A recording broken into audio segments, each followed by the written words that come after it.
선한 목자십니다. 예. 자, 우리 또 인사합시다. 한 주 동안 잘 지내셨습니까? 보고 싶었습니다. 사랑합니다. 예, 감사합니다. 예.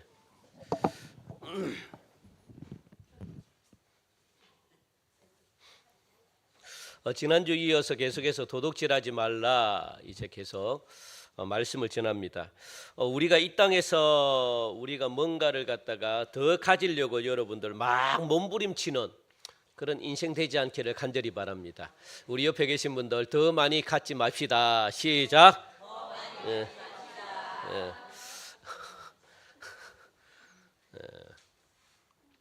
여러분들 것 아니면 여러분들 하나님이 여러분들에게 주신 것 외에는 더 욕심부리고 가질 필요 없습니다. 그거는 여러분들의 몫이 아닙니다. 우리 믿는 자들은 다른 것으로 감사하는 것이 아니라 진짜 감사해야 될 건 뭡니까? 딱 하나죠. 하나님께서 우리를 구원하셨고 하나님께서 우리에게 영생을 주신 것, 그것보다 더 감사한 게 뭐가 있습니까? 그죠? 하나님의 관심은 어디에 있다고 그렇게 말씀하십니까? 여러분들이 구원받는 대로 나오는 것, 여러분들이 영생을 얻는 것, 그게 하나님의 관심이지 여러분들이 부자 되고 여러분들이 잘 나가고 이것에 관심 갖는 게 아닙니다. 하나님은 그냥 여러분들을 어떻게 하면 구원받는가, 어떻게 하면 구원받을까, 어떻게 하면 이 백성이 영생을 얻을까, 거기에 관심이 있지. 그렇다면 여러분들의 기도 제목과 하나님의 관심은 이게 탁탁 맞습니까? 요게 맞아야 됩니다. 요게 안 맞으면 이 땅에서도 이루어지지 않거니와 요걸 가지고 나중에 동행이다라고 말하는 겁니다. 동행은 다른 게 아닙니다. 하나님의 관심은 모든 인간들이 영생을 얻기를 원하신다는 거예요. 다른 것에 관심이 없습니다. 영생을 얻고 구원받아 가지고 이 구원의 감격을 어떻게 하는 겁니까? 널리 전하라는 거예요. 여러분, 내가 구원받지 않고 내가 기쁘지 않은데 어떻게 여러분들 전할 수가 있습니까? 그래서 여러분들이 기쁨과 이 감사를 주기 위해서는 구원받는 겁니다. 돈 많다고 해서 감사하지 않아요. 돈 많다고 해서 기쁨이 찾아오지 않습니다. 여러분들 돈이 아무리 많아도 기쁠 것 같죠? 예? 또 욕심이 생긴다고요. 그게 인간입니다. 인간은 끝없이 욕심이 생겨요. 그러면 또 건강하고 싶고 또 건강해. 그러면 또 만족할 것 같죠? 안 그렇습니다. 자꾸 내 자녀가 또 출세했으면 또 여러분 자녀가 출세했잖아요. 또 만족할 것 같죠? 아닙니다. 내 자녀가 또 막 요런 부분에서 또 이뻤으면 좋겠고 또 이쁘잖아요. 또 만족할 것 같습니까? 인간은 끝없이 만족을 누리질 못한 만족을 그래서 여러분들이 구원받아야 돼요. 그래서 여러분들이 영생을 얻어야지 거기서부터 진정한 기쁨이 온다고요. 그러면 이 기쁨을 가지고 어떻게 합니까? 다른 사람에게 이 구원의 기쁜 소식을 전하는 거죠. 하나님을 찬양하게 되는 거죠. 하나님을 전하게 되는 거죠. 그게 하나님의 목적입니다. 우리를 부르신 하나님의 목적은 다른 데 있는 게 아닙니다. 여러분들, 더 많은 사람들이 하나님을 찬양하도록 막 우리가 나가가지고 간증하고 살아계신 하나님을 전가하고, 이게 하나님이 원하는 삶이라는 것. 그래서 하나님을 영화롭게 하는 데 있다는 것 여러분들 아셔야 됩니다. 만약에 여러분들이 더 많은 것을 가지기를 원하신다면 어떻게 해야 될까요? 여러분들이 하나님이 주시는 정당한 직업을 통해 가지고 여러분들 정당하게 가지는 그런 은혜가 있기를 간절히 바랍니다. 하나님이 요행을 주겠다 이런 생각은 절대 하시지 마시기 바랍니다. 내가 하나님이 주시는 직장, 하나님이 주시는 직업, 나의 은사를 통해서 내가 더 많은 것을 가지지 다른 불법을 통해 가지고 더 많은 걸 가지려고 꿈도 꾸지 마십시오. 우리 옆에 계신 분들 시작. 꿈도 꾸지 마십시오. 그것은 망합니다. 그렇게 가져도 망합니다. 여러분 인생이 망하는 지름길이 바로 그겁니다. 하나님이 주지 않는 걸 내가 가질 때 하나님은 바로 거둬가시고 여러분 가정뿐만 아니라 여러분 사업장뿐만 아니라 진짜 성경에 보니까 심판하신다라고 하나님이 분명히 말씀하시거든요. 그래서 하나님이 우리에게 원하는 삶은 내가 얼마나 더 벌고 더 많이 가지고 더 누리느냐, 그게 아닙니다. 하나님이 주신 것을 하나님의 것으로 여러분들 인정하고 하나님의 선물로 인정하고 그것을 갖다가 얼마나 감사하며 그렇게 누리는 자를 하나님이 더 달아보신다는 거예요. 야, 얘가 내 마음이 합한 자다. 그래서 그 주신 걸 가지고 또 어떻게 합니까? 일부분을 남겨가지고 또 하나님을 섬기고 또 일부분을 남겨가지고 이웃을 섬기고, 그죠? 그런데 하나님은 사용하는지 안 하는지 그걸 보면서 하나님이 자꾸 여러분들을 달아보신다는 거예요. 그러므로 이스라엘 백성들은 하나님의 말씀을 따라가지고 정상적으로, 여러분도 불법을 행하지 않고 정상적으로 삶을 살면, 세상 사람들처럼 정직하게 이 여러분들의 삶을 살면 돈이 많이 들어오겠습니까? 돈이 안 들어오겠습니까? 부자가 되겠습니까? 부자가 안 되겠습니까? 이스라엘 백성들의 삶은 문제입니다. 어떻게 되겠습니까? 진짜 불법을 행하지 않고 정직하게 살아가. 그러면 부자가 될까요? 안 될까요? 그렇죠. 그러니까 이스라엘 백성들은요, 돈을 많이 가질 수가 없는 민족입니다. 하나님이 택할 때부터 왜? 진짜 정당한 방법으로 세상을 살아가다 보면 불법을 행하지 않으면 돈을 벌 수가 없는 그런 시대에 불법을 행하지 않고, 그러니까 여러분들 부자가 되겠습니까? 안 되겠습니까?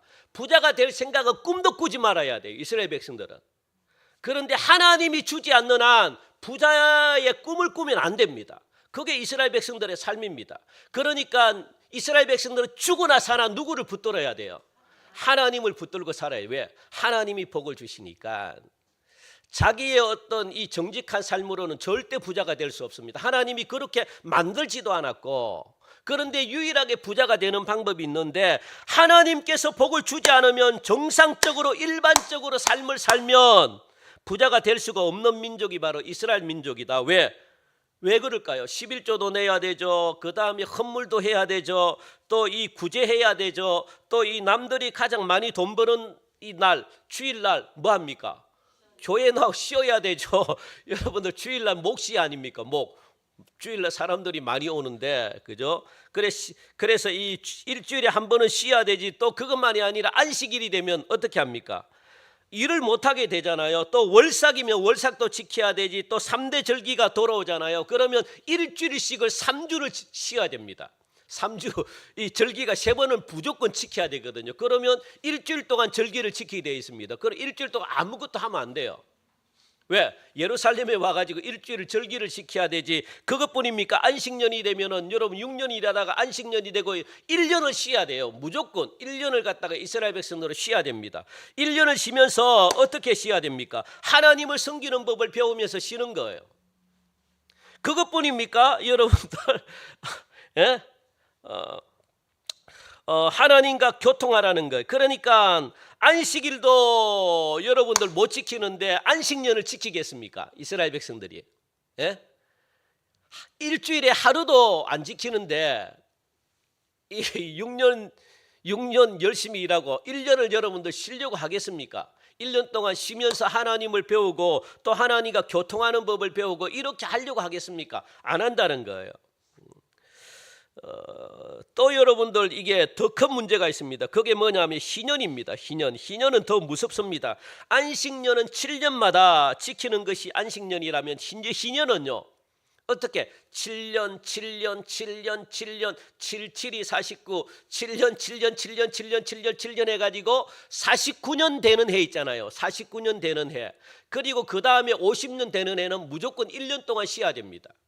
그 안식년은. 그것뿐만 아니라 왜 희년이 무섭냐 하면 49년 77 하면 49년째도 안식이잖아요. 그러면 1년 쉬어야 되죠. 그러면 50년 희년 되면 또 어떻게 합니까? 1년 쉬어야 돼요. 그럼 몇 년을 쉬는 겁니까? 2년을 쉬는 거예요. 2년을.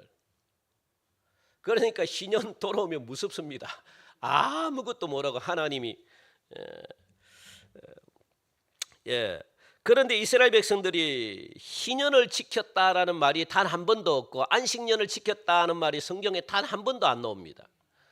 안 지킨다는 겁니까? 왜? 안식일도 안 지키는데 무슨 안식년을 지키고 희년을 지킵니까? 그죠? 여러분들 세상이 가르쳐주는 교훈은 뭐냐? 세상이 주는 교훈은 뭐냐? 따라합시다. 더 많이 가져서 창고에 채워둬라. 그게 세상이 가르치는 교훈입니다. 더 많이 벌어가지고 더 많이 가져가지고 내 것으로 만들어가지고 막 이 창고에 가득 채워줘라. 그게 세상이 가르치는 겁니다. 그렇게 살아라. 왜? 하나님이 그들에게 없기 때문에 세상은 그렇게 가르친다는 겁니다. 그러나 성도들에게 주시는 교훈은 네가 얼마를 벌든지 간에 그것이 하나님이 내게 주신 몫이라는 걸 기억해라, 그겁니다. 몫이라는 것. 그리고 그 주신 것을 가지고 그것을 누리면서 살아라. 감사하며 살아라. 따라합시다. 자족하며 살아라. 예. 그것 가운데 너희들에게 주신 그것을 가지고 어떻게 합니까? 하나님도 섬기고 그것 가지고 이웃도 섬겨라. 하나님이 그렇게 말씀하시네요. 그게 여러분들 이게 성도들에게 주시는 교훈입니다. 그러니까 감사하며 살라, 자족하며 살라는 거예요. 그리고 너에게 주신 것으로 어떻게 해요? 일부를 남겨가지고 하나님을 섬기고 일부를 남겨가지고 이웃을 섬겨라. 쓸데없이 하나님이 너희들에게 주지 않는 그걸 욕심내가지고 막 그냥 쌓기만 쌓고 그렇게 하지 말고. 그런데 믿는 자든지 믿지 않는 자든지 거의 많은 사람들이 뭐에 미쳐가느냐? 따라합시다. 욕심에 미쳐간다는 거예요. 욕심에 미쳐갑니다. 욕심이 문제입니다. 욕심이. 돈에 미쳐갑니다. 성도는 그렇게 살기를 하나님이 기뻐하지 않으셔요. 절대 그거는 하나님이 기뻐하는 삶이 아닙니다. 여러분들 하나님이 주신 것으로 자족하며 만족하며 하나님이 주신 것으로 하나님을 섬기고 이웃을 섬기면서 살아가는데 여러분들 제일 방해가 되는 게 뭔지 아십니까? 그렇게 살지 못하게 하는 거 뭘까요? 아유, 잘하시네요. 욕심입니다. 욕심. 욕심이 그렇게 하나님을 못 섬기게 합니다. 자족하지 못하게 합니다. 감사하지 못하게 합니다. 모든 게 욕심입니다. 이것이 하나님이 나에게 주신 몫이구나 하면서 하나님이 주신 것으로 감사하고 만족해야 되는데, 만족한다는 것은 따라합시다. 만족한다는 것은 나에게 있는 것으로 하나님을 섬기고 이웃을 섬기면서 사는 삶이다. 그게 뭐라고요? 만족한다는 겁니다. 만족한다는 거. 나에게 주시는 것으로 감사하는 거예요. 나에게 주시는 것으로 자족하는 겁니다. 그러면서 그것을 가지고 하나님을 섬기고 그것을 가지고 이웃을 섬기는 그런 삶이 만족하는 삶이다라고 분명히 하나님께서는 말씀하십니다. 그런데 하나님의 계명을 지키고 지게표를 옮기지 말고 정말로 주신 것 가지고 자족하고 사는데 가장 방해가 되는 게 뭐냐 하면은 그것은 바로 사람 속에 있는 뭐라고요? 욕심이라는 것. 욕심. 더 가져야겠다는 욕심. 그러면 욕심이 무엇을 낳습니까? 잉태한 적, 욕심이 잉태한 적 뭐를 낳는다고요? 죄를 낳는다라고 분명히 말씀하고 있거든요. 욕심이 있는 자들은 죄를 반드시 짓게 된다라는 말입니다. 우리 성경을 볼까요? 야고보서 1장 15절 말씀이거든요. 시작. 욕심이 잉태한 적 죄를 낳고 죄가 장성한 적 사망을 낳느니라. 욕심이 자라가지고 죄를 낳고 죄가 자꾸 커가지고 무엇을 가져옵니까? 사망, 영적인 죽음을 가져옵니다. 하나님과의 관계를 끊어버리는 게 욕심입니다. 그래서 하나님을 섬기는 데 있어서 가장 큰 방해는 바로 뭐냐? 욕심이다. 이 욕심은 반드시 어디까지 나간다는 거예요? 죄 짓는 데까지 반드시 나아간다. 그걸 하나님이 아셨다는 겁니다. 그래서 욕심을 부리면 안 된다. 자족하라. 하나님이 말씀하시는 데는요 다 이유가 있습니다. 왜? 구원을 방해하는 것이기 때문에, 영생을 얻지 못하게 방해하는 것이기 때문에, 하나님이 다 하시기 때문에, 그래서 하나님은 말씀하시는 거거든요. 욕심 짓지 말라. 왜? 이 욕심이 구원을 방해한다. 이 욕심이 하나님의 나라를 차지 못하게 만든다. 그러니까 욕심 부리지 말고 자족하며 감사하며 살라. 그렇게 하나님이 말씀하시는 겁니다. 그래서 이 욕심에 제동을 딱 걸어놓고 이 욕심에 그냥 브레이크를 빡 그냥 그런 장치를 해둔 게 어떤 계명일까요? 걸어놓고 계명을 주셨는데 그것이 바로 오늘 본문인 뭡니까? 도둑질하지 말라라는 계명입니다. 이거는 한마디로 뭐 욕심 부리지 말라, 남의 것을 탐내지 말라, 하나님이 주신 것으로 만족하며 감사하며 자족하라, 이런 말씀이 들어있거든요. 그래 브레이크를 딱 걸어놓은 겁니다. 더 이상 욕심 부리지 말라. 그래서 이 계명은요 우리가 알기 쉽도록 표현을 하면 브레이크 장치, 그냥 한마디로 말하면 브레이크 뭐 그런 겁니다. 브레이크 계명이 도둑질하지 말라 그거구나. 우리 욕심을 많이 부리니까 욕심 부리지 말라고 주신 계명이 바로 이 도둑질하지 말라라는 계명이구나. 그렇게 여러분들 아시면 됩니다. 그래서 인간이 욕심에 빠져가지고 더 가지기를 원하고 또 더 누리기를 원하는 그 욕심에 하나님이 제동을 딱 건 게 바로 이 도둑질하지 말라. 요 계명 하나를 하나님이 주셨네요. 도둑질하지 말아라. 여러분들 이 도둑질은 히브리어 말로 뭐냐? 우리 화면을 한번 볼까요? 뭔지 히브리어로 우리 한번 따라합시다. 가나버. 이 말은 뭐냐? 몰래 가져가다, 속이다. 그리고 또 하나 진짜 중요한 성경이 말하는 중요한 이 가나버 뭡니까? 옆으로 챙기다라는 그런 말이거든요. 그런데 성경에서 이 가나버는 단순하게 여러분들 몰래 가져가는 것으로 끝나지 않고 이 도둑질이라는 이 말 속에는요 뭐냐면 강제적으로는 폭력을 행사해 가지고 강제적으로 빼앗아가는 강탈 있잖아요. 강도질을 도둑질이라고 그렇게 지금 말하고 있습니다. 그래서 이 도둑질의 개념은 우리가 그냥 단순하게 물건만 훔쳐가는 것이 아니라 폭력을 써가지고 그냥 강제로 그냥 강탈해 가는 것, 그걸 도둑질이다. 그걸 갖다가 가나보다라고 그렇게 말하면서 또 이 개념보다 더 강한 개념 하나가 있는데 그게 어떤 개념입니까? 진짜 중요한 개념. 바로 제일 밑에 있는 내용 뭡니까? 옆으로 챙기다라는 말이거든요. 진짜로 훔치는 것도 도둑질인데 그것보다 더 강하고 중요한 개념이 뭐냐? 바로 옆으로 챙긴다라는 뜻도 이 가나버 속에 있다는 겁니다. 옆으로 챙긴다. 옆으로 챙긴다는 말은 어떤 말입니까? 옆으로 챙긴다. 예? 뭐요?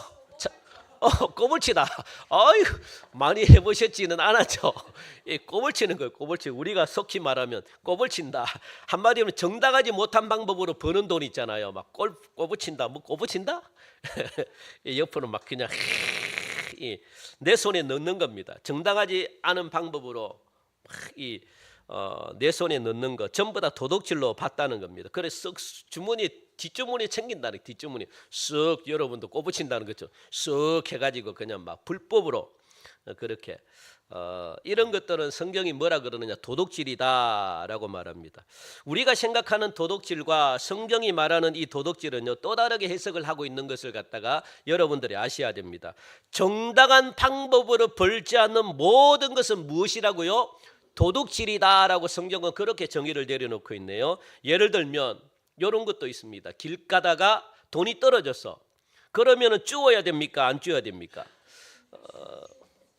저는 예전에 이 10,000원짜리를 참 많이 주었습니다. 이 10,000원짜리를 왜냐하면 기도 응답이다 생각하고 하나님 저 차비도 없고요. 하나님 토요일인데 주일날 막 교회를 가야 되는데 돈이 하나도 없어. 항상 토요일만 되면 돈이 다 떨어져요.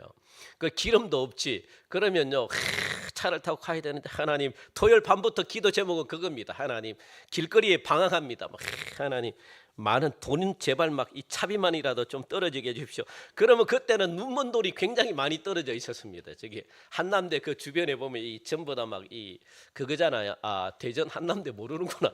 저기 죄송합니다. 여기가 대전인 줄 알았어요. 그 주변에 보면 전부 다 자취방인데 거기서 이제 살다가 쭉 하면 대학생들 많으니까 대학생들 술 먹고 돈도 떨어지잖아요. 막 그러면 진짜로 응답해가지고 10,000원씩 막 떨어집니다. 10,000원이 얼마나 큰 돈입니까? 할렐루야 하면서 막 쭉 가지고 막 그걸로 막 차비하고 막 그런 적이 여러 번 있었습니다. 그런데 그게 다 뭡니까? 눈먼도 뭡니까? 도둑질입니다. 도둑질. 성경은 그걸 도둑질이라고 이야기합니다. 내가 노력해서 벌지 않는 모든 돈은 도둑질입니다, 여러분. 그러니까 길거리에 떨어진 돈은요 어떻게 하라고요? 보지도 말고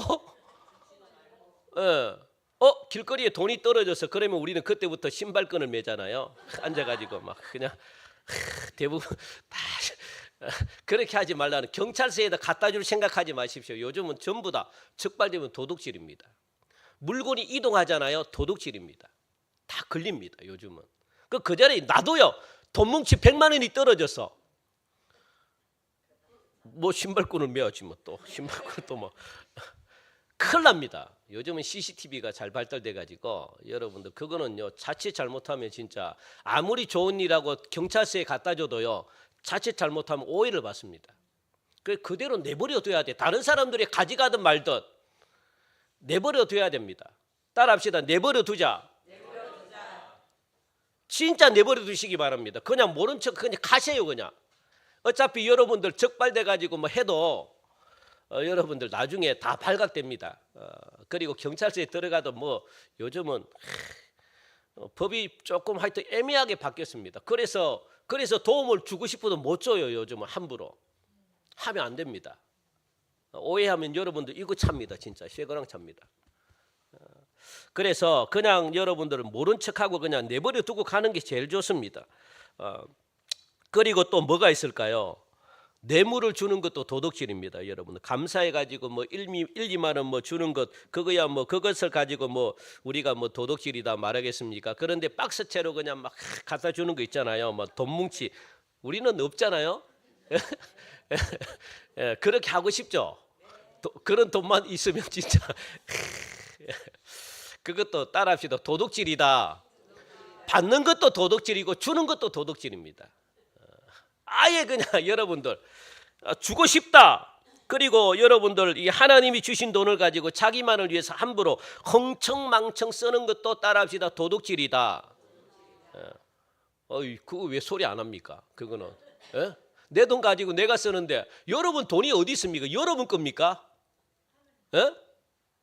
따져보십시오. 여러분 겁니까? 하나님 거라고요. 하나님 거. 내 거라고 생각하니까 돈을 안 쓰는 겁니다. 하나님 것 따라합시다. 하나님 것이다. 그러니까 이 하나님이 주신 이 돈을 가지고 어떻게 일부는 하나님을 위해서 쓰고 일부는 누구를 위해서? 이웃을 위해서 쓰라는 거예요. 여러분 자신을 위해서 쓰지 말고 하나님이 그렇게 해서 돈을 준 게 아닙니다. 여러분 흥청망청 쓰고 뭐 놀러 가는 데 쓰고 먹는 데 쓰고 여러분 그러라고 돈을 갖다가 부자로 만든 게 아닙니다. 그거 하나님 나중에 혼납니다. 여러분들.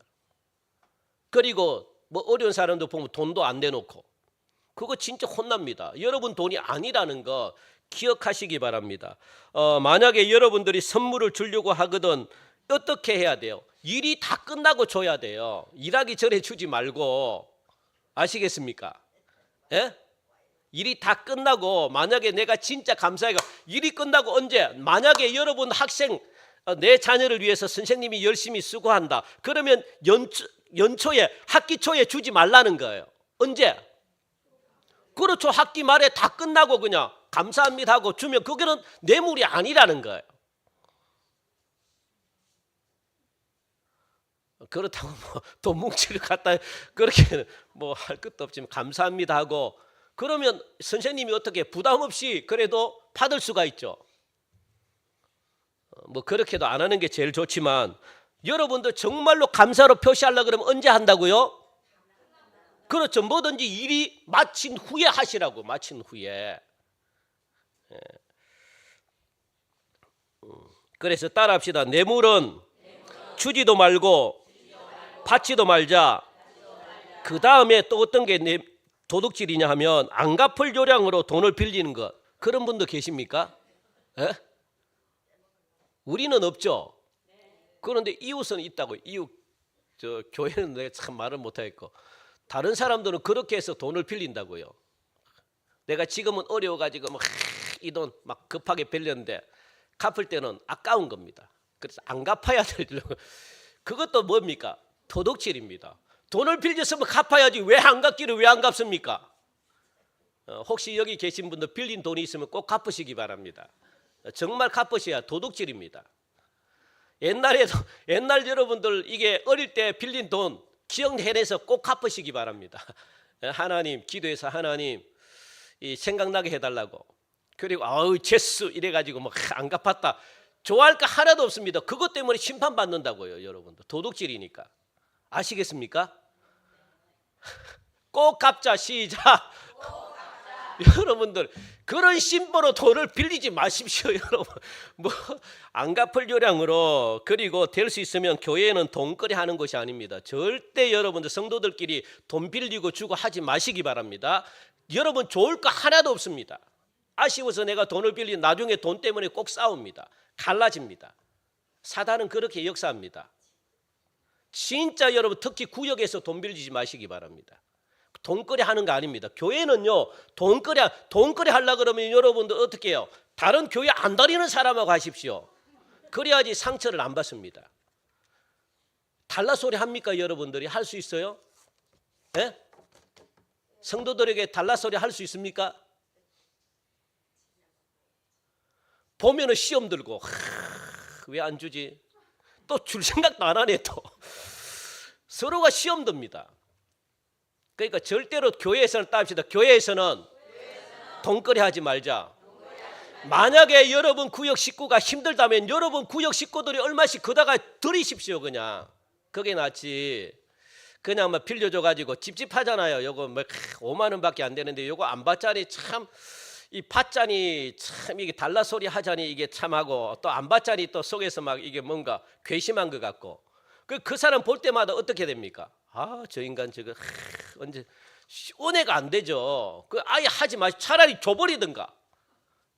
그리고 또 안 갚는 사람들은요 왜 안 갚아요? 그 빌려준 사람이 안 받는다 하면 괜찮지만 말도 안 하는데 그냥 막 그렇게 제발 하지 마시고 하나님 기억력 달라 그래가지고 여러분 제발 갚으셔야 됩니다. 갚으셔야 됩니다. 그걸 또 가만히 못 갚으면 이야기하세요. 미안하다 다음에 줄게. 이렇게 하면 오히려 안 하지. 계속 말도 안 하고 막 안 갚으면 재수, 말 안 하면 재수.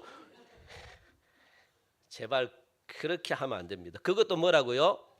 도둑질이다. 그 다음에 또 어떤 것이 있겠습니까? 노름에서 버는 돈 있잖아요. 그런 것도 도둑질입니다. 다 도둑질. 아니 내가 밤새도록 내가 수고하고 열심히 해가지고 내가 은사, 하나님이 주신 은사, 하나님이 주신 은사로 내가 번 돈인데 이게 무슨 도둑질이냐. 그래도 여러분들 성경은 그것을 정당하게 번 돈이 아니다라고 말합니다. 그것을 은사라고 또 말하면 또 참 할 말이 없네 또. 그래 반드시 하나님이 주신 일을 통해서 하나님이 주신 은사와 직업을 통해서 정당하게 번 돈을 말하는 거예요. 그 다음에 또 뭐가 있습니까? 복권 이런 거 있죠. 복권. 이것도 뭡니까? 도둑질입니다. 네? 누가 이야기했습니까? 네? 네? 복권이 됐으면 좋겠어요? 됐다고 하는 사람 복권 사가지고 됐습니다 하는 손 들어봐요. 5천 원은 진짜 봐준다. 여러분들 복권 하나님이 줄까요 안 줄까요? 예? 아예 믿는 사람들은요 살려고도 생각하지 마시고 그게 모이면 목돈 됩니다. 예? 한번 걸리겠지. 그런 꿈도 꾸지 마십시오. 하나님은요 안 그렇게 합니다. 목사님 그를 쓸데없는 소리 하지 마시고 내가 복권 걸리면 교회에요 건축하도록 안 받아요. 안 받습니다. 아예 무슨 건축 아예 여러분 내릴 생각도 하지 마십시오. 그래가지고 진짜 하나님이 그거 좋아하겠습니까? 안 좋아해요. 하나님이 또 일부러 또 막 불쌍히 내가 건축하는데 하나님 막 100억만 1천 그 로또 당첨되면 거기다 한 40억은 내가 떼가지고 교회 건축하도록. 에휴 진짜 좋아하지도 않습니다. 그런 돈. 그러니까 아예 그냥 그런 생각조차 하지 마시고 그것도 성경에 보니까 도둑질이다라고 그렇게 말합니다. 그리고 또 고리대금 있죠. 고리대금. 이자 받는 거. 그것도 뭡니까? 도둑질이다. 어려운 사람에게 돈을 빌려주고 내가 돈을 받는데 이런 개념 여러분들 그게 아닙니다. 이런 데서 돈을 빌리는 사람은 어떤 사람일까요? 은행에 대출이 안 되는 사람들이 고리대금을 빌리는 거지. 그거 진짜 여러분들 그래서 어려운 사람들이 전부 다 돈을 빌린다고요. 그런 사람들 이자 저도 제가 뭡니까 사채 저 사채 썼습니다. 저 그런데 사채 받자 20%를 그 자리에서 띱니다. 예를 들어 제가 한 100만 원을 빌려서 그럼 그 자리 20% 80만 원을 줍니다. 그 일주일 만에 얼마를 갚아야 돼요? 아니 또 계산을 또 너무 또 갔어요. 100만 원을 갚아야지. 100만 원을 갚아야 됩니다. 일주일에 갚아야 됩니다. 일주일에. 저는 토요일까지 돈을 빌린 돈을 못 갚아가지고 막 그때는 또 토요일 날 또 일을 해가지고 은행들이 다 토요일 날 일을 할 때거든요. 그러니까 토요일 날 12시까지 돈을 못 갚아가지고 이따가 막 다른 사람들에게 다 전화해가지고 겨우 1시인가 이 은행에 넣었습니다. 안 그랬으면 저 진짜 붙잡혀가지고 저 착살났습니다. 진짜. 와, 집요하게 전화합니다. 그러니까 20%를 뛰는 겁니다. 20%. 그 자리에서. 그러니까 여러분들 이거는 진짜 고리대금은 정말 하면 안 됩니다. 그리고 빌려주려고 그러면 이자를 안 받아야 돼요. 왜 이자를 받습니까? 어려운 사람들이 돈을 갖다가 급하게 쓰려고 하는데 여러분들 이게 전부 다 뭡니까? 히브리어로 말하면 가나버입니다. 가나버가 뭐라고요? 그렇죠. 옆으로 챙긴다는 겁니다. 하나님이 원하는 세상은 우리 한번 화면을 봅시다. 하나님이 원하는 세상은 이런 세상입니다. 시작. 자족하고 하나님이 내게 주신 것으로 자족하라는 거예요. 자족하고 두 번째 시작. 그렇죠. 나에게 얼마를 주셨던지 간에 감사하라는 겁니다. 그것 가지고 또 세 번째 시작. 내게 주신 것을 가지고 하나님 섬기고 이웃 섬기는 세상을 하나님이 만드는 것, 이것이 바로 하나님이 원하는 세상이다. 하나님이 이런 세상을 만들려고 했습니다. 그래서 성도들에게 이런 삶을 살아라 하나님이 그렇게 말씀하려고 그래서 주신 게 뭡니까? 도둑질하지 말라. 하나님이 그런 말씀을 주셨거든요. 그것이 하나님이 우리에게 원하는 세상이고 또 원하는 삶의 모습입니다. 이런 모습에서 가장 방해가 되는 게 뭐라고 이야기했습니까? 욕심이라고 이야기한 거예요. 욕심. 우리 성도들에게는 없는 것 바로 욕심입니다. 그 욕심에 브레이크를 거는 계명을 하나님이 주셨는데 그게 뭐라고요? 도둑질하지 말라는 계명을 하나님이 주셨다는 겁니다. 8계명. 그래서 가나버는 옆으로 뭐하지 말라는 겁니다. 챙기지 말라. 조금 전에 제가 앞에서 소개했던 내용들은 전부 다 옆으로 챙기는 행위입니다. 그걸 가지고 하나님은 도둑질이다라고 그렇게 분명히 말씀하고 있겠습니다. 그래서 그렇게 살 때 옆으로 챙기면서 살 때 기억하시기 바랍니다. 하나님이 우리를 심판하신다라고 말씀합니다. 우리가 도둑질할 때 하나님은 우리를 심판하신다라고 말씀하거든요. 처음에는 돈이 막 쌓이는 것 같아요. 막 그냥 쌓이는 것 같아.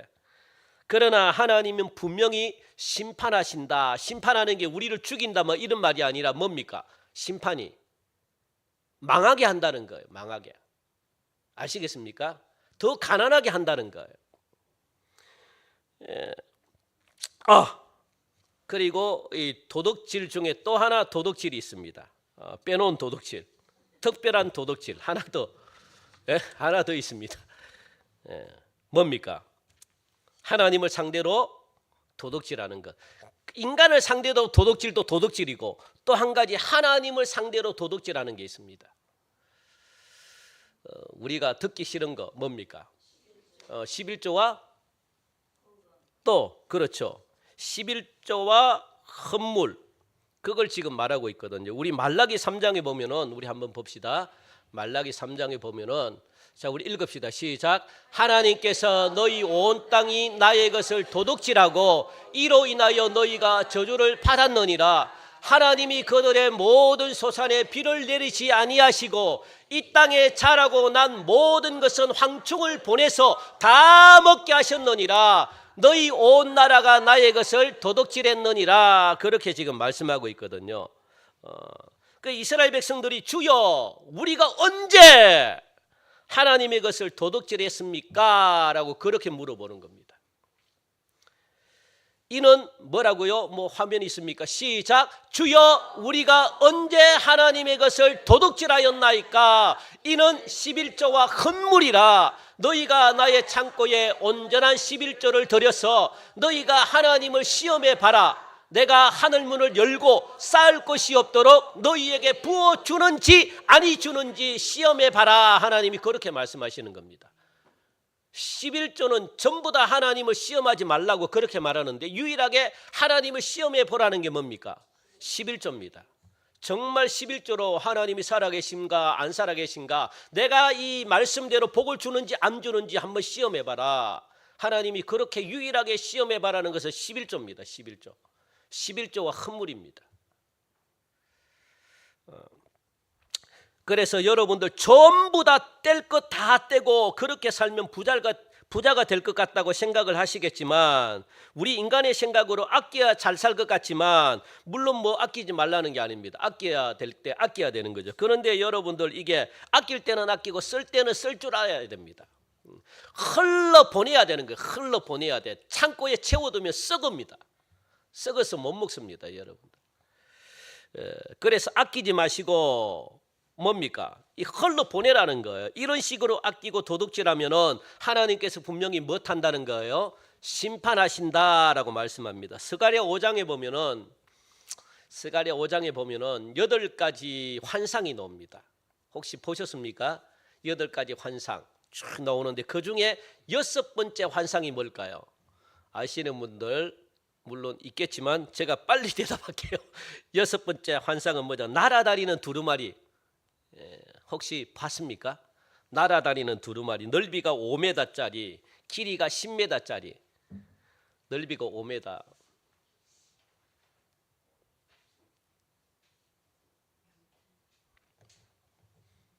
여기 한 10m 되겠다, 그죠? 여기 10m. 요 길이가 10m. 엄청 크잖아요. 넓이는 저기 창문 저까지 한 5m. 그렇게 해서 저 정도 큰 양탄자 있잖아요. 양탄자가 날아간다는 겁니다. 그걸 갖다가 스가랴가 환상을 봤다는 겁니다. 여러분 눈에는 안 보이지만 지금도 하나님의 이 두루마리가 날아다닙니다. 하나님의 두루마리가 우리의 영 안에는 안 보여요. 그런데 실제로 날아다닙니다. 그래서 그 두루마리에 기록된 것이 무엇입니까? 모세 오경을 비롯한 율법들이 막 날아다니는 거예요. 두루마리처럼 이렇게. 그러면서 하나님의 말씀들이 온 이스라엘 세상을 갖다가 날아다닌다는 겁니다.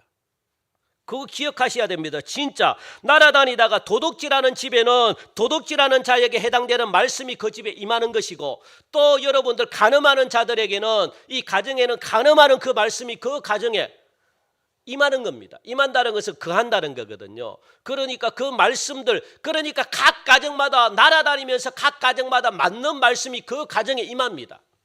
이스라엘 백성들, 지금도 우리에게도 동일하게도 마찬가지고, 아시겠습니까? 그러니까 무서운 겁니다. 그러니까 복을 받을 가정에 있는 복 받는 말씀이 그 가정에 임하는 겁니다. 그래서 그 가정에 여러분들 따라합시다. 저주는 까닭 없이 임하는 것이 아니다. 축복은 까닭 없이 임하는 것이 아니다. 여러분들 저주는요 그냥 임하는 게 아닙니다. 저주는 이유가 있기 때문에 임하는 거예요. 다 이유가 있습니다. 우리가 평소에 도둑질하고 하나님이 주신 것에 자족하지 않고 그 쌓으려고 하고 더 모으려고 하고 그것을 정당한 일을 갖다가 통해 가지고 이루면 되는데 정당한 일로 통해서 이루지 않고 불법을 통해 가지고 이루고, 그리고 더 가지려고 도둑질한 것으로 더 모으고, 그렇게 하면 그 가정에 하나님의 말씀이 날아다니면서 그 가정에 무엇이 임하겠습니까? 도둑질하지 말라는 말씀이 그 가정에 임합니다. 도둑질하지 말라. 그러니까 여러분들 이게 도둑질하는 자가 또 이런 벌을 받는다, 그 말씀이 그 가정에 임하는 겁니다. 도둑질하지 말라는 말씀도 임하고 도둑질하면 어떻게 되는지 그 말씀도 임하는 겁니다.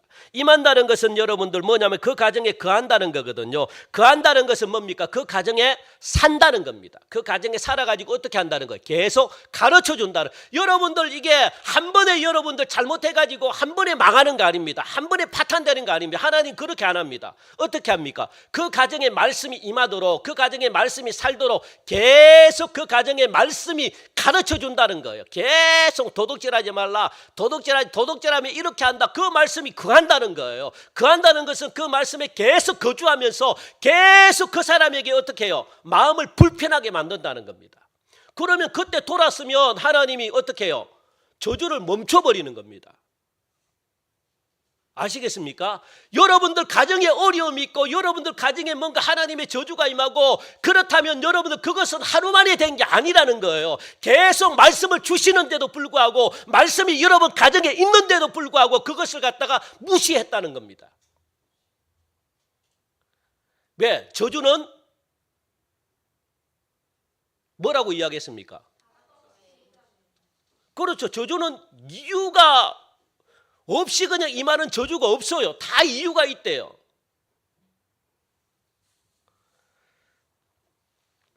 그래서 하나님이 그냥 그 가정을 두들겨 패지는 않아요. 그 가정을 그냥 막 아무 설명 없이 그냥 막 이렇게, 그러니 그 가정에 말씀이 임하고 도둑질하지 말라 자꾸 나눠주라. 그러면 그것을 너만 사용하려고 꽉꽉 창고에 채워놓지 말라. 하나님이 부정한 방법으로 돈 벌지 말라. 계속 그냥 사람의 마음밭에 말씀이 떨어진다는 겁니다. 여러분, 제가 오늘 이 말씀을 전하잖아요. 제가 이렇게 설교할 때 이 말씀이 내 말씀이구나 못 느끼십니까? 네? 이 말씀이 내 말씀으로 안 받아요? 여러분들?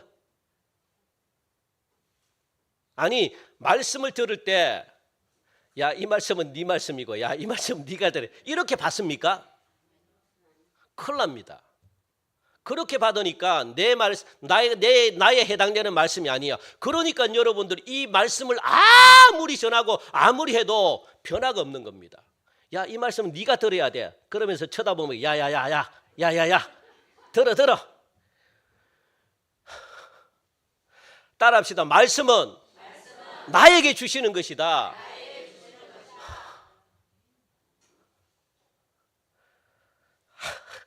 말씀은 나에게 주는 겁니다. 나에게. 여러분들, 그래서 이것이 말씀이 거한다는 말이고 머문다는 말이거든요. 하나님이 자꾸 말씀을 들음으로 무엇을 주시는 겁니까? 찔림을 준다는 거예요. 찔림을 받으면 어떻게 한다는 겁니까? 이 말씀을 듣고 내가 찔렸다. 그러면 하나님이 고치라고 주시는 거예요. 고치라고. 한 번이라도 내 마음속에 찔림이 있다. 이거는요, 죄라는 겁니다. 그러면 어떻게 해야 돼요? 고치라는 거예요. 찔림을 받았는데도 야, 네 말씀이다. 야, 너 오늘 말씀 들어서 밥 먹다가 말씀 들어서 너에게 주는 말씀이 잘 들어서 고쳐. 답답한데.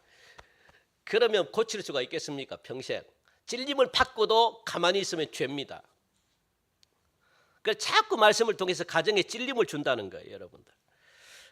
그리고 돌이키면 하나님이 용서를 해주십니다. 그러고도 돌이키지 않으면 하나님이 그 말씀 도둑질하지 말라 할 때 도둑질한 자가 받을 심판의 말씀들이 그 가정에 떨어지는 겁니다. 그러면 그 가정뿐만 아니고 그 사람이 망하는 겁니다. 여러분들, 잘 될 수가 없습니다.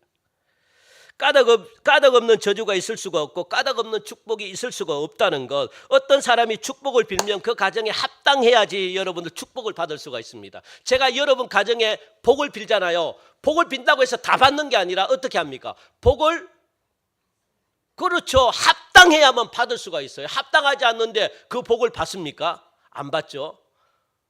그러니까 합당해야 돼. 그래서 하나님 복을 던지면 이 복을 합당하도록 내가 고치든가, 그렇게 하지 그냥 합당하지 않는데도 그게 아닙니다. 그래서 여러분들이 복을 내가 던져서 여러분들이 복을 받을 합당할 준비가 안 됐으면 그 복을 던지는 저에게 제가 받든가 아니면 이 복이 또 날아가 가지고 복 받을 합당한 사람에게 떨어지는 겁니다. 여러분들이 다 복을 받는 게 아닙니다. 합당한 사람이 복을 받는다는 거, 여러분들, 그래서 합당한 조건이 돼야지 받는다는 것, 평안이 그 가정에 합당하게 해야지 평안이 임한다는 것. 아니면 여러분들 이게 복이 자꾸 날아다녀 가지고 복 받을 사람에게 떨어지는 겁니다. 저주의 말씀도 마찬가지입니다. 도둑질하지 말라는 말씀이 온 우주에 돌아다니는 거예요. 그리고 그 가정에 임한다는 것을 하나님은 스가랴로 통해 가지고 보여주시고 말씀해 주시는 겁니다. 말씀이 두루마리가 되고 날아다니는 거예요. 그러면 도둑질하는 자가 받는 벌이 뭘까요? 하나님 나라에서 오랫동안 그 죄를 돌이키지 않으면 하나님의 나라에서 쫓겨난다라고 말합니다. 이게 가장 무서운 벌입니다. 하나님의 나라에서 쫓겨난다. 이것이 최고의 벌이거든요. 이것이 7번째 환상입니다. 그리고 이 스가랴에 보면 7번째 환상이 에바 환상이 나오는데, 이 에바는 저울추를 말하거든요. 이것을 통해 가지고 장사하는 사람이 막 저울을 속이고 또 도둑질했을 때 하나님께서 그 에바에 있는 뚜껑을 닫아버린다라고 말하거든요. 닫아버린다는 것은 그 속에 있는 악한 여자, 모든 악한 도둑질하는 자들을 거기에 같이 넣어서 봉해버린다는 거예요. 그래서 어떻게 무엇을 한다는 겁니까? 학의 날개를 가진 자에게 바벨론으로 그냥 들어옮기라고 그렇게 하나님이 명령하시네요. 이건 뭡니까? 세상으로 옮겨져 간다. 하나님의 나라를 유업으로 못 받게끔 하나님이 그렇게 해버린다는 겁니다. 이게 가장 큰 벌입니다. 그래서 결국은 도둑질한 자들은 하나님의 나라에서 추방된다는 겁니다. 이것이 도둑질한 자가 마지막으로 받는 벌이다라고 그렇게 말하면서 요한계시록 21장 22장을 여러분들 읽어보면 무슨 이야기가 나오느냐, 하나님 나라 천국 이야기가 나오거든요. 그래서 이 예루살렘을 이야기하면서 거기에 못 들어가는 자의 이름을 쭉 나열합니다. 그러면서 도둑질하는 자가 들어가 있는 거예요. 그 이름에 도둑질하는 자도 하나님의 나라에 못 들어간다. 그러면서 쭉 나열해 놓고 있습니다. 왜 우리가 도둑질을 하느냐? 왜 도둑질할까요? 왜 옆으로 돈을 챙길까요, 여러분들? 예? 욕심 때문에. 왜 욕심이 생깁니까? 그렇죠. 잘 살려고 도둑질하는 겁니다. 잘 살려고. 그러면 하나님은 왜 도둑질하지 말라 그러느냐? 모든 것의 주인이 누구라는 거예요? 하나님의 것이기 때문에 그렇다는 겁니다. 하나님이 이스라엘 백성들에게 원하는 성도의 상이 있습니다. 성도의 상이 있기 때문에 그 상을 어겨가면서까지 도둑질을 하면 잘 살 수 있을 것 같지만, 돈을 갖다가 빌려가지고 떼먹고 안 주면 잘 살 수 있을 것 같지만, 여러분들 하나님의 것을 떼먹고 하나님의 것을 떼먹으면 잘 살 수 있는 것 같지만 온 우주에 보이지 않는 뭐가 날아다닌다는 거예요. 말씀이 두루마리가 날아다니기 때문에 여러분들 못 속입니다. 그러니까 그 가정에 도둑질했다, 하나님의 것을 도둑질했다, 사람의 것을 도둑질했다라고 하는 그 가정에 무엇이 임한다고요? 도둑질하지 말라는 말씀이 임합니다. 그리고 그 말씀에 대한 심판의 말씀도 임합니다. 여러분들 꼼짝 못합니다. 그러니까 여러분들이 계속 도둑질해요. 그러면 어떻게 됩니까? 하나님은 그 심판의 내용대로 그대로 그 가정에 적용시킵니다. 그러면 여러분들의 가정이 부자가 되겠습니까? 오히려 가난하게 되겠습니까? 당연히 가난하게 되죠. 그래서 여러분들 이게 가난의 원인을 한번 살펴보셔야 됩니다. 저희 가정도 가난하다 그랬잖아요. 진짜 물론 하나님께서 뭐 그렇게 하셨겠지만, 그런데 부모님의 삶을 쭉 돌아보니까 도둑질했더라고요. 왜 웃습니까? 농사를 지으면서 11조를 안 내는 겁니다. 11조를 농사를 지니까 뭐 특별히 돈이 뭐 이렇게 규칙적으로 들어오는 게 없습니다. 그럼 매상이 되면 양파를 우리는 봄에는 양파를 팔고 그리고 가을에는 쌀 매상을 되잖아요. 그러면 1년에 2번 정도 목돈이 들어옵니다. 그러면 그걸 가지고 이제 뭐 부모님이 고생을 많이 하셨기 때문에 11조를 내자니 뭐 1000단위가 들어오니까, 그죠? 그러면은 몇백만 원 떼기가 참 쉽지는 않습니다. 그래서 얼마입니까? 한 100만 원, 200만 원 정도 감사원금으로 그냥 끝내버립니다. 그렇게 하셨더라고요. 11조는 안 하고. 그러면서 못해. 그러면서 퉁치는 겁니다.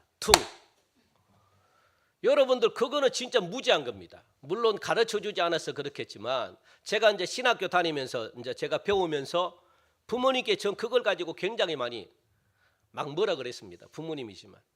그런데도 못 고치시는 거예요. 왜? 그 돈 가지고 자녀들 학비를 더 대주고 그걸 가지고 막 우리에게 투자하는 거, 우리에게 그걸 가지고 만약에 500만 원을 11조를 내야 되는데 그렇게 하지 않고 그냥 한 1, 200만 원만 감사원금하고, 그리고 나머지 돈으로는 뭡니까? 아깝잖아요. 왜냐하면 이 돈 가지면 우리 이 자녀들 이게 막 더 등록금 대줄 수 있고 더 공부시킬 수 있고 막 이렇게 하는데 그게 뭡니까? 다 도둑질입니다. 도둑질. 그래서 제가 이제 목사 안수 받고 그걸 놓고 회개하시라고 제 며느리 이제 사모도 얼마나 막 어머님 회개하셔야 돼. 그래서 그걸 놓고 얼마나 회개를 했는지요. 그러니까 여러분들 우리 가정이 잘 살 수가 있겠습니까? 안 돼요, 여러분들. 하나님이 그거 허락 안 하십니다. 복은 복이고 믿음은 믿음입니다. 따로 여러분 축복은 개별적인 겁니다. 아시겠습니까? 예? 믿음 좋다고 해가 축복받는 거 아닙니다. 기억하셔야 돼요. 예? 아시겠습니까? 믿음 좋다고 여러분들 믿음은 믿음이고 축복은 축복이에요. 별겁니다. 별개. 그래서 믿음 좋은 사람 왜 축복 안 주십니까? 그렇게 기도하시는 분들 계시죠? 왜? 별개이기 때문에 그래요. 여러분들 축복은 축복받을 뭔가 행동이 있어야 되는 겁니다. 부모님들이 믿음으로 쌓았다. 부모님들이 뭐 이렇게 그거 했다든가 뭐 이게 있어야 되는 겁니다. 아니면은 뭐 내가 뭐 열심히 선행을 했다든가 내가 뭔가 몸으로 했다든가 뭐 이게 있어야 되는 거예요, 여러분들. 그게 축복으로 이어지는 것이지 내 신앙생활 열심히 한다고 해서 그거는 여러분들의 믿음이 좋아지는 것이고 믿음 좋아진다고 해서 축복이 들어오는 게 아니라는 거예요. 그래서 당대 신앙은요 축복받기가 진짜 힘듭니다. 아시겠습니까? 인정 안 하시네. 저희들도 당대고요. 제 아내도 당대고 다 당대입니다. 그러니까 저희 때는 복 받을 생각을 안 합니다. 예? 믿음은 성장시키고 믿음 영적인 부분은 잘할 수 있습니다. 충분히 성장하고 할 수 있습니다. 그런데 축복은 여러분들 달라요. 내가 신앙생활 엉망해도 축복받을 수 있습니다. 왜? 부모님들이 3대 4대째 열심히 헌신하고 열심히 해서 그 가정들은 진짜 여러분 그런 분들 안 계십니까? 저거는 내보다 더 신앙생활 못하는데 저는 교회도 별로 안 오는 것 같은데 잘 살고. 예? 못 느끼십니까? 그런데 그 가정 보면 3대 4대째 집안이야. 그게 축복이라는 거예요. 아브라함 축복이라는 겁니다. 나와 상관없다는 거예요. 그런데 믿음은 달라요. 믿음은 걔는 축복은 받았지만 믿음은 엉망입니다. 그런데 나는 믿음 왜? 내가 열심히 축복 못 받으니까 열심히 기도하고 이거는요 영적인 것과 연결이 되는 것이지 축복은 세상의 것이잖아요. 달라요. 똑같다고 생각하면 그래서 여러분들 이제부터 억울하다고 생각하시는 분 억울할 거 하나도 없습니다. 아시겠습니까? 아 축복과 믿음은 다른 거구나. 따라합시다. 축복과 믿음은 다른 것이다. 각각의 것입니다. 각각의 것. 그걸 인정하셔야 덜 억울합니다. 그래서 여러분들이 이게 성경에 보면 버림받은 삶의 특징에 대해서 창세기 4장부터 쭉 나오는데 자기 마음대로 사는 겁니다. 자기 본성을 따라 사는 겁니다. 그런 사람을 산 사람이 누구냐? 가인이고 라멕이고 그의 자손들의 삶을 여러분들 쭉 보십시오. 그거는 버림받은 삶입니다. 남자가 한 아내만 만족하고 살아야 된다. 그렇게 말씀하는데 2명의 아내를 두고 살았습니다. 왜요? 본능에 따라 살았기 때문에 이것은 욕심입니다. 그렇게 해서 낳은 자식이 누굽니까? 야발과 유발과 두발가인이잖아요. 기억나죠? 야발은 누굽니까? 육축을 치는 자의 조상이 되었습니다. 육축을 친다는 것은 돈 버는데 미쳤다는 겁니다. 그리고 아벨도 마찬가지죠. 아벨도 양을 치는 자거든요. 양을 치는 자. 그런데 여러분 육축을 치는 것과 양을 치는 것은 달라요. 개념 자체가. 양은 가축을 그냥 키우는 것이고 그리고 또 육축을 치는 자의 조상이 되었다라는 말은 뭡니까? 양을 키우는 것을 어떻게 했다고요? 돈벌이로 만들었다는 겁니다. 돈벌이로. 그냥 아벨은 그냥 양을 치는 것으로 그냥 양을 기르고 양을 먹이는 것으로 그렇게 만족했는데 그런데 야발은 누굽니까? 육축 양을 키우는 것을 전문적으로 그냥 돈벌이로 그렇게 했다는 겁니다. 사업. 여러분들 사업화했다는 겁니다. 사업이 뭐 죄입니까? 사업이 죄가 아니잖아요. 그런데 돈 버는데 미쳤다는 거예요. 돈 버는데. 그리고 유발은 뭡니까? 수금과 퉁소 잡는 자의 조상이라는 거예요. 그러니까 닐리리오 니나노입니다. 니나노. 그게 뭡니까? 돈 벌자는 겁니다. 그게 본성에 따라 놀자는 겁니다. 그런 문화를 만들었고, 그리고 그 다음에 막내 두발가인은 누굽니까? 동철로 무기를 만드는 자거든요. 무기를 만들어 뭐 하겠다는 거예요? 칼과 창을 만들어 가지고 전쟁을 하겠다는 겁니다. 야, 내 형들 보니까 저렇게 해가지고 이 사업해가지고 돈을 갖다가 저 정도밖에 못 벌겠다. 야, 저렇게 살지 않겠다. 어떻게 살겠다. 남의 칼과 창을 만들어 남의 것을 빼앗아 가겠다는 거예요. 그래서 무슨 문화가 생겼습니까? 전쟁 문화가 생겼잖아요. 전쟁 문화. 이 두발가인 때문에. 여러분들 그냥 죽이고 빼앗아 오면 될 것을 뭐라고 그렇게 막 힘들게 그냥 양을 팔아가지고 그렇게 할 필요가 뭐가 있냐. 빼앗으면 되지. 그래서 전쟁 문화가 생긴 겁니다. 이것이 하나님을 떠난 자의 욕심의 문화입니다. 지금 전 세계가 왜 전쟁합니까? 전쟁하는 이유가 뭡니까? 더 차지하려고 전쟁하는 거예요. 악의 축을 없애겠다? 에이, 무슨 악 같은, 여러분들 악의 축을 없애려고 전쟁하는 게 아닙니다. 다 뭘 하려고요? 자기 나라 이익 때문에 전쟁은. 미국이 악의 축을 없애겠다? 에이, 자기 이익을 위해서 전쟁하는 것이지 무슨 이스라엘이 악의 축을 없애겠다? 자기 이익을 위해서 전쟁하는, 러시아가 악의 축을 없애겠다? 무슨 쓸데없는 소리를 하고 있습니까? 여러분들 자기 이익을 위해서 여러분들 본능에 따라 가지고 전부 다 땅 때문에 그렇잖아요. 땅 욕심 때문에 더 차지하려고. 그러니까 전쟁을 찬성하는 사람들은 모두 도둑질하는 자와 똑같습니다. 그 나라 안에서 진짜 전쟁을 반대하는 사람들은요, 하나님을 경외하는 사람이죠. 아벨의 삶은 특징이 뭡니까? 아벨의 삶, 아벨의 자손의 특징이 뭡니까? 여러분 에녹이잖아요. 하나님과 동행하는 삶이었습니다. 하나님과 어떻게 동행할 수가 있는가? 하나님이 눈에 보이지도 않는데, 그래서 아모스 3장 3절에는 이렇게 말씀하고 있습니다. 우리 이것만 확인하고 마칩시다. 시작. 두 사람이 뜻이 같지 않은데 어찌 동행하겠으며. 여러분들 이게 동행이 무슨 말이라는 거예요? 예, 두 사람이 뜻이 하나가 되어가지고 하나님의 뜻을 내가 쫓아가면 이것이 뭐라는 겁니까? 동행이다라고 말하는 거예요. 하나님의 뜻에 내가 쫓아가는 겁니다. 에녹은 이렇게 살았다는 거예요. 하나님, 내가 이제 이 땅에서 어떻게 살아야 될까요? 하나님, 내가 물질과는 어떻게 가져야 될까요? 하나님, 내가 내 자녀과는 어떻게 가져야 될까요? 내가 이 땅의 직업과는 내가 어떻게 가져야 될까요? 어떤 모습으로 내가 살아야만 하나님이 기뻐하는 삶이 되겠습니까? 이게 하나님과 일치하는 삶입니다. 이렇게 삶을 살아야만 하나님과 동행했다라고 말하는 거예요. 에녹은 이렇게 삶을 살았습니다. 매 순간마다 하나님 어떻게 해야 될까요? 하나님이 원하는 삶이 뭡니까? 이렇게 물어보면서 살았다는 겁니다. 그게 하나님과 동행하는 삶이에요, 여러분들. 그러니까 에녹은 예배하면서 살았던 사람이라는 거예요. 그러므로 이 땅의 세상은요, 세상의 길로 가더라도 성도는 어떻게 성도의 길을 찾아가야 되는 사람이라는 거. 세상 사람들은 다 욕심에 빠져가지고 전부 다 니나노 하면서 막 그냥 닐리오 부르면서 막 그렇게 띵까띵까 하면서 외모 문화 꾸미고 막 도둑질하고 죽이고 막 다른 사람 밟고 죽든지 말든지 그냥 빼앗아가지고 부자가 되는 그런 삶을 살더라. 세상의 문화를 따라 삶을 산다 할지라도 성도는 그렇게 하면 안 된다는 거예요. 그 가운데서 무엇하라는 겁니까? 하나님과 예배하면서 그 가운데 물질관을 갖다가 가지고 하나님 뜻대로 살려고 몸부림치는 자가 바로 성도들이다라고 지금 그렇게 말합니다. 그러면 세상과 성도가 섞여버리면 어떻게 되느냐? 노아 시대처럼 먹고 마시고 시집가고 장가가고 하는 삶을 사는 겁니다. 그렇다고 먹고 마시고 장가가고 시집가고 하는 것이 죄가 됩니까? 죄가 아니죠, 여러분들. 그런데 먹고 마시고 시집가고 장가가다 보면 하나님이 주시는 하나님의 말씀, 하나님의 메시지를 잊어버린다는 거예요. 그러니까 그게 죄라는 거예요. 그게 죄.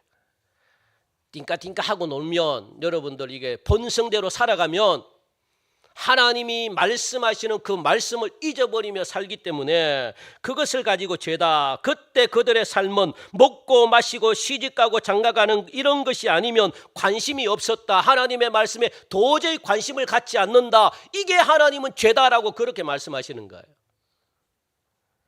그러니까 아무리 말씀을 선포해도 안 들어오는 겁니다. 왜? 이게 바로 노아 시대 때. 그러면 오늘날은 어떻느냐? 점점 이런 시대로 오늘날도 변해갑니다. 하나님의 소리를 듣지 않으려고 하고 더 갖고 더 놀고 나만 위해 사는 데만 관심이 있습니다. 그리고 그 다음에 하나 더 붙인다면 사고 파는 데입니다. 오늘날의 교회가 세상처럼 욕심을 부리고 자꾸 그냥 모아두기만 한다면 반드시 하나님은 심판하시겠다, 그렇게 말씀합니다. 그래서 마무리합시다. 성도의 삶은, 따라합시다. 성도의 삶은 자족하는 삶이다. 하나님이 얼마를 주셨던지 간에 이만하면 되었다 하는 그런 삶이 자족하는 삶입니다. 욕심을 부리고 돈을 쫓아가면 하나님이 그 돈을 거둬버리시거든요. 꼭 기억하시기 바랍니다. 하나님이 돈을 거두십니다. 우리 믿는 성도들은요, 하나님이 돈을 거두십니다. 돈을 아낀다고 하나님께 내야 될 돈을 안 내고, 그리고 또 이 아낀다고 옆으로 돈을 챙기고 막 하다 보면 이게 나중에는, 이게 처음에는 돈이 막 불어드는 것 같아요. 그런데요, 쫄딱 망합니다. 돈이 안 들어와요. 왜? 하나님이 돈줄을 막아버리기 때문에. 진짜 무서운 거. 세상 사람들은 부자가 될 수 있습니다. 내버려 두세요. 부자 되는 거 그것 보고 부러워할 필요 없습니다. 왜? 그들은 지옥 가야 되니까. 그러니까 자족하면 하나님은 쥐꼬리만한 돈을 갖다가 주는 것이 아니라, 따라합시다. 자족하면 쥐꼬리만한 돈을 주는 것이 아니라 30배, 60배, 100배 주신다. 아시겠습니까? 자족하면 하나님이 주십니다. 그걸 기억하시고 그런 자족하는 마음이 여러분들께 있기를 주님의 이름으로 간절히 축원드립니다. 하나님 참 감사합니다. 도둑질하지 말라 그렇게 말씀하셨는데 참 쉽지 않습니다. 하나님, 내가 욕심 부리지 않으면, 내가 더 노력하지 않고 내가 더 가지려고 하지 않으면 세상이 우리를 가만히 내버려 두지 않기 때문에, 그러면 이 돈 가지고 어떻게 살아가야 되는지 하나님 참 인간적으로 생각하면 마음이 아플 수밖에 없습니다. 그런데 하나님이 주신 것으로 만족하게 도와주옵소서. 자족하게 하시고 욕심 부리지 않게 하시고, 그래서 이 부족하지만 부족한 대로 하나님께 드리고 또 이웃에게도 드리고, 그렇게 할 때 하나님은 반드시 그 사람들에게 30배, 60배, 100배의 놀라운 결과를 우리들에게 주신다, 분명히 하나님이 말씀하셨기 때문에 그 말씀이 우리 살아가는 성도들 가정에, 사업장에, 직장에 이루어지게 하여 주시옵소서. 하나님이 주시는 복으로 누리며 평안하며 기쁨을 누리는 남은 생애를 살아갈 수 있도록, 그래서 도둑질하여 우리 가정들이 망하고 심판받는 일이 없도록 하나님 맑은 물과 푸른 초장으로 인도하여 주시옵소서. 예수님의 이름으로 기도하옵나이다. 아멘. 우리 다 함께 일어나셔서 우리 예물 드리시면서 우리 찬양하면서